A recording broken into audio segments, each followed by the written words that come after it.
Hi hello friends, welcome back to my channel Akshata Arsikere. ನನ್ನ ಚಾನಲ್ನ subscribe ಮಾಡ್ಕೊಳ್ಳಿ, ಲೈಕ್ ಮಾಡಿ, ಶೇರ್ ಮಾಡಿ, ಕಮೆಂಟ್ ಮಾಡಿ ಫ್ರೆಂಡ್ಸ್. ನಾನಿಲ್ಲಿ ಸಬ್ಬಸಿಗೆ ಸೊಪ್ಪಿನ ಉಪ್ಪಿಟ್ಟು ಹೇಗೆ ಮಾಡೋದು ಅಂತಂತ ತೋರಿಸ್ತಾ ಇದ್ದೀನಿ. ನಾನಿಲ್ಲಿ 2 ಗ್ಲಾಸು ದೊಡ್ಡ ಗ್ಲಾಸಲ್ಲಿ 1.5 ಗ್ಲಾಸು ಉಪ್ಪಿಟ್ಟಿನ ರವೆ ತೊಗೊಂಡಿದ್ದೀನಿ. ಬನ್ಸಿ ರವೆನ ಯೂಸ್ ಮಾಡ್ತಾಯಿದ್ದೀನಿ. ನಾವು ನಮ್ಮ ಮನೆಯಲ್ಲಿ ಆಲ್ಮೋಸ್ಟ್ ಅಲ್ಲಿ ಬನ್ಸಿ ರವೆನೇ ಯೂಸ್ ಮಾಡೋದು. ಒಂದು ಪ್ಯಾನ್ ತೊಗೊಂಡಿದ್ದೀನಿ. ಪ್ಯಾನಲ್ಲಿ ರವೆನ ಹಾಕ್ಬಿಟ್ಟು ಸ್ವಲ್ಪ ಆಯಿಲ್ ಹಾಕ್ಬಿಟ್ಟು ಅದನ್ನು ಚೆನ್ನಾಗಿ ಉರಿಬೇಕು. ಅಂದರೆ ಅದು ಫ್ರೈ ಆಗಬೇಕು. ಗೋಲ್ಡನ್ ಕಲರ್ ಇರುತ್ತೆ, ಅದು ಇನ್ನು ಬ್ರೌನಿಷ್ ಕಲರ್ ಬರೋ ಥರ ರವೆನ ಫ್ರೈ ಮಾಡ್ಕೋಬೇಕು. ಜಾಸ್ತಿನೇ ಫ್ರೈ ಮಾಡ್ಕೋಬೇಕು ರವೆನ, ಚೆನ್ನಾಗಿ ಅದು ಹಸಿ ಫ್ಲೇವರ್ ಹೋಗೋ ಥರ. ನಾನಿಲ್ಲಿ ಏನೇನು ಇಂಗ್ರೀಡಿಯೆಂಟ್ಸ್ ಬಳಸ್ತಾ ಇದ್ದೀನಿ ಅಂದರೆ ಕರಿಬೇವು, ಕೊತ್ತಂಬರಿ ಸೊಪ್ಪು, ಸಬ್ಬಸಿಗೆ ಸೊಪ್ಪು, ಟೊಮೆಟೊ, ಈರುಳ್ಳಿ ಮತ್ತು ಹಸಿರು ಮೆಣಸಿನ್ಕಾಯಿ, ಕಡಲೆಬೇಳೆ, ಸಾಸಿವೆ, ಜೀರಿಗೆ, 1 ಕಪ್ ತೆಂಗಿನ ತುರಿ. ಇದಕ್ಕೆ ಒಣಮೆಣ್ಸಿನ್ಕಾಯಿನೂ ಹಾಕ್ಬೋದು. ನಾನು ಒಣಮೆಣ್ಸಿನ್ಕಾಯಿನ ಯೂಸ್ ಮಾಡಿದ್ದೀನಿ ಫ್ರೆಂಡ್ಸ್. ನೋಡಿ, ಇಷ್ಟು ಇಂಗ್ರೀಡಿಯೆಂಟ್ಸ್ನ ನಾನು ರೆಡಿ ಮಾಡ್ಕೊಂಡಿದ್ದೀನಿ. ಮತ್ತು 2 ಕಪ್ ಅಷ್ಟು ವಾಟರು. ಒಂದು ಪ್ಯಾನ್ ಇಟ್ಟಿದ್ದೀನಿ. ಪ್ಯಾನಲ್ಲಿ ಒಂದು 3 ಸ್ಪೂನ್ ಆಗುವಷ್ಟು ಆಯಿಲ್ನ ಹಾಕ್ತಾಯಿದ್ದೀನಿ. ಆಯಿಲು ಬಿಸಿ ಆಗಬೇಕು ಫ್ರೆಂಡ್ಸ್. ಬಿಸಿ ಆಗೋ ತನಕ ನಾವು ಫಸ್ಟು ಪ್ಯಾನ್ ಇಟ್ಟಿರ್ತೀವಲ್ಲ, ಪ್ಯಾನ್ ಬಿಸಿ ಆಗಬೇಕು, ಆಮೇಲೆ ಆಯಿಲ್ನ ಹಾಕಬೇಕು. ಆಯಿಲು ಬಿಸಿ ಆಗೋ ತನಕ ವೆಯ್ಟ್ ಮಾಡಬೇಕು. ಏಕೆ ಅಂತಂದರೆ ಸಾಸಿವೆ ಹಾಕಿದ ತಕ್ಷಣ ಸಿಡಿತಾ ಇರಬೇಕು, ಅದು ಆ ಥರ ಪ್ಯಾನು ಆಯಿಲು ಕಾಯಬೇಕು. ಅದು ಹಸಿ ಇರೋದನ್ನೇ ಹಾಕಕ್ಕೆ ಹೋಗಬಾರ್ದು. ಹಸಿ ಹಾಕಿದರೆ ಅದು ಚೆನ್ನಾಗಿರೋದಿಲ್ಲ. ನಾನಿಲ್ಲಿ ಸಾಸಿವೆ ಮತ್ತು ಜೀರಿಗೆನ ಹಾಕ್ತಾಯಿದ್ದೀನಿ. ಸಾಸಿವೆ ಮತ್ತು ಜೀರಿಗೆನ ಹಾಕಿದ್ದೀನಿ. ಎರಡನ್ನೂ ನೋಡಿ ಆ ಥರ ಚಟಪಟ ಅಂತ ಸಿಡಿಬೇಕು. ಸಿಡಿದ ಮೇಲೆ ನಾವು ಇಲ್ಲಿ ಬೇರೆ ಇಂಗ್ರೀಡಿಯೆಂಟ್ನ ಹಾಕಬೇಕು. ನೋಡಿ ಆ ಥರ.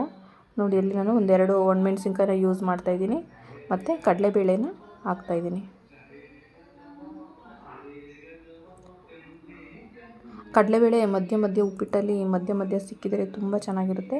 ಹಾಗಾಗಿ ನಾನು ಒಂದು 3 ಸ್ಪೂನಿಂದ 4 ಸ್ಪೂನ್ ಕಡಲೆಬೇಳೆ ಯೂಸ್ ಮಾಡ್ತೀನಿ ಉಪ್ಪಿಟ್ಟಿಗೆ. ತುಂಬ ಚೆನ್ನಾಗಿರುತ್ತೆ ಕಡಲೆಬೇಳೆ ಮತ್ತು ಇದೆಲ್ಲ ಬ್ರೌನ್ ಕಲರ್ ಆಗೋವರೆಗೂ ನಾವು ಫ್ರೈ ಮಾಡ್ಕೋಬೇಕು. ಫ್ರೈ ಮಾಡ್ತಾನೆ ಇರಬೇಕು. ಅದು ಇಲ್ಲಾಂದರೆ ಒಂದೇ ಹತ್ರ ಇದ್ಬಿಟ್ರೆ ಸೀದೋಗ್ಬಿಡುತ್ತೆ ಕಡಲೆಬೇಳೆ. ಕಮ್ಮಿ ಊರಿನಲ್ಲಿ, ಅಂದರೆ ಫ್ಲೇಮ್ನ ಕಮ್ಮಿ ಮಾಡ್ಕೋಬೇಕು. ಕಮ್ಮಿ ಫ್ಲೇಮಲ್ಲಿ ನಾವು ಇದನ್ನು ಬಾಯಿಲ್ ಮಾಡ್ಕೋಬೇಕು. ಉಪ್ಪಿಟ್ಟು ಆಲ್ಮೋಸ್ಟ್ ಅಲ್ಲಿ ಎಲ್ಲರಿಗೂ ಬರುತ್ತೆ ಫ್ರೆಂಡ್ಸ್, ಮಾಡ್ತಾರೆ. ಆದರೆ ನಾನು ಇದು ಹೊಸ್ದಾಗಿ ಬ್ಯಾಚುಲರ್ಸ್ ಇರ್ತಾರಲ್ಲ, ಅವರಿಗೆ ನಾನು ಇದನ್ನು ವೀಡಿಯೋನ ಮಾಡ್ತಾಯಿದ್ದೀನಿ.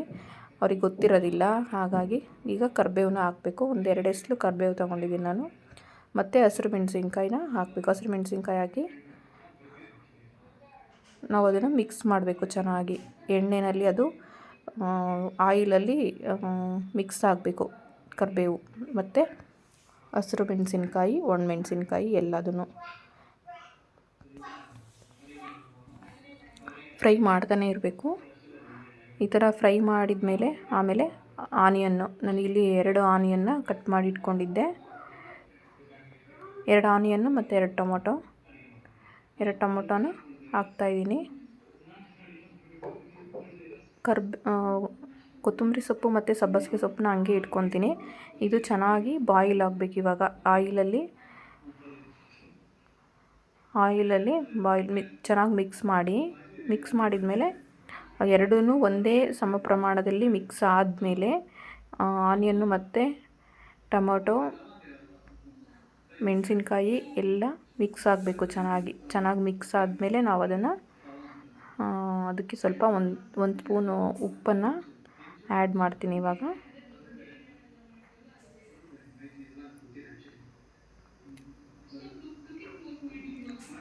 ಪಿಂಕ್ ಸಾಲ್ಟ್ನ ಯೂಸ್ ಮಾಡ್ತಾಯಿದ್ದೀನಿ. ನಾನಿಲ್ಲಿ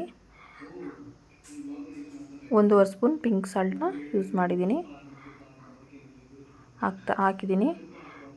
ನೋಡಿ ಫ್ರೆಂಡ್ಸ್, ಈ ಥರ ಮಿಕ್ಸ್ ಮಾಡಬೇಕು. ಅದನ್ನು ಮಿಕ್ಸ್ ಮಾಡಿದರೆ ಆನಿಯನ್ನಲ್ಲಿ ಮತ್ತು ಟೊಮೊಟೊದಲ್ಲಿರುವಂತಹ ನೀರಿನ ಅಂಶ ಬಿಟ್ಕೊಳುತ್ತೆ, ಉಪ್ಪಿನ ಜೊತೆ ಮಿಕ್ಸ್ ಆಗುತ್ತೆ. ಆವಾಗ ನಾವು ಸಪ್ರೇಟ್ ಮತ್ತು ನೀರು ಹಾಕೋ ಅಂಥ ಅವಶ್ಯಕತೆ ಇರೋದಿಲ್ಲ.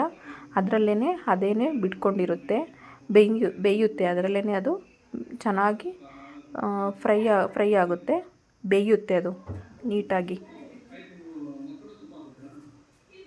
ನಾನಿಲ್ಲಿ ಪ್ಯಾನ್ನ ಕ್ಲೋಸ್ ಮಾಡ್ತಾಯಿದ್ದೀನಿ. ಕ್ಲೋಸ್ ಮಾಡಿ ನೋಡಿ ಫ್ರೆಂಡ್ಸ್, ಈಗ ಈ ಥರ ಅದು ಬೆಂದಿರುತ್ತೆ.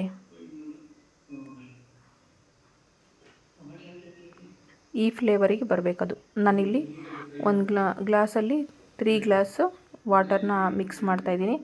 ನಾನಿಲ್ಲಿ 4 ಜನಕ್ಕೆ ಆಗುವಷ್ಟು ಉಪ್ಪಿಟ್ಟನ್ನ ಮಾಡ್ತಾಯಿದ್ದೀನಿ. ಈ ಸಮ್ಮರಲ್ಲಿ ಉಪ್ಪಿಟ್ಟಂದರೆ ಯಾರಿಗೂ ಇಷ್ಟ ಆಗೋದಿಲ್ಲ. ಈ ಥರ ಮಾಡ್ಕೊಂಡು ತಿಂದರೆ ತುಂಬ ಚೆನ್ನಾಗಿರುತ್ತೆ. ಬಾಯಾರಿಕೆನೂ ಅಷ್ಟು ಇರೋದಿಲ್ಲ ಫ್ರೆಂಡ್ಸ್. ನೈಟು ಮಾಡ್ಕೊಳ್ಳಿ ಉಪ್ಪಿಟ್ಟು, ಬಿಸಿ ಬಿಸಿ ಉಪ್ಪಿಟ್ಟು ತಿನ್ನೋದಕ್ಕೆ ಚೆನ್ನಾಗಿರುತ್ತೆ. ನಾನಿಲ್ಲಿ 3 ಗ್ಲಾಸ್ ವಾಟರ್ನ ಹಾಕ್ಬಿಟ್ಟು ಕ್ಲೋಸ್ ಮಾಡಿದ್ದೀನಿ ಲಿಡ್ನ. ಈಗ ಲಿಡ್ ಓಪನ್ ಮಾಡ್ತಾಯಿದ್ದೀನಿ. ಈ ಥರ ಕುದೀತಾ ಇರಬೇಕು ನೀರು. ಈ ಥರ ನೋಡಿ ಫ್ರೆಂಡ್ಸ್, ಈ ಥರ ಕುದೀತಾ ಇರಬೇಕು. ಕುದೀತಿರೋ ಇದಕ್ಕೇ ಆನಿಯನ್ನು ಮತ್ತು ಈರುಳ್ಳಿಗೆ ಚೆನ್ನಾಗಿ ಫ್ರೈ ಆಗಿದೆ ಅದು ಇವಾಗ. ಈಗ ನಾವು ರವೆನ ಫ್ರೈ ಮಾಡ್ಕೊಂಡಿದ್ವಲ್ಲ, ಆ ರವೆನ ನಾವಿಲ್ಲಿ ಮಿಕ್ಸ್ ಮಾಡ್ಕೋಬೇಕು. ರವೆ ಮಾತ್ರ ತುಂಬ ಚೆನ್ನಾಗಿ ಹುರಿದಿಟ್ಕೋಬೇಕು, ಇಲ್ಲ ಅಂದರೆ ಅದು ರವೆ ಹುರಿದಿಲ್ಲ ಅಂತಂದರೆ ಹಸಿ ಹಸಿ ಥರನೇ ಇರುತ್ತೆ. ಉಪ್ಪಿಟ್ಟು ಚೆನ್ನಾಗಿ ಬರೋದಿಲ್ಲ, ನೀರು ಥರ ಆಗಿಬಿಡುತ್ತೆ. ನಾನು ಇಲ್ಲಿ ಕಾಯಿನ ಮಿಕ್ಸ್ ಮಾಡ್ತಾಯಿದ್ದೀನಿ. ಕಾಯಿ ಬೇಯಬೇಕು. ಕೆಲವೊಬ್ಬರು ಏನು ಮಾಡ್ತಾರೆ, ಉಪ್ಪಿಟ್ಟೆಲ್ಲ ಆದಮೇಲೆ ಮೇಲೆ ಸ್ವಲ್ಪ ಕಾಯಿನ ಹಾಕ್ತಾರೆ. ನನಗೆ ಅದು ಇಷ್ಟ ಆಗೋದಿಲ್ಲ.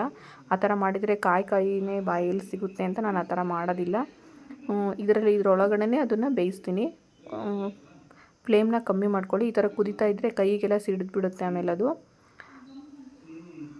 ಸಬ್ಬಸಿಗೆ ಸೊಪ್ಪು ಮತ್ತು ಕೊತ್ತಂಬರಿ ಸೊಪ್ಪು, ಕಾಯಿ, ರವೆ ಎಲ್ಲ ಒಟ್ಟಿಗೆ ಹಾಕ್ಕೊಂಡು ಮಿಕ್ಸ್ ಮಾಡ್ತಾಯಿದ್ದೀನಿ ನೋಡಿ ಫ್ರೆಂಡ್ಸ್.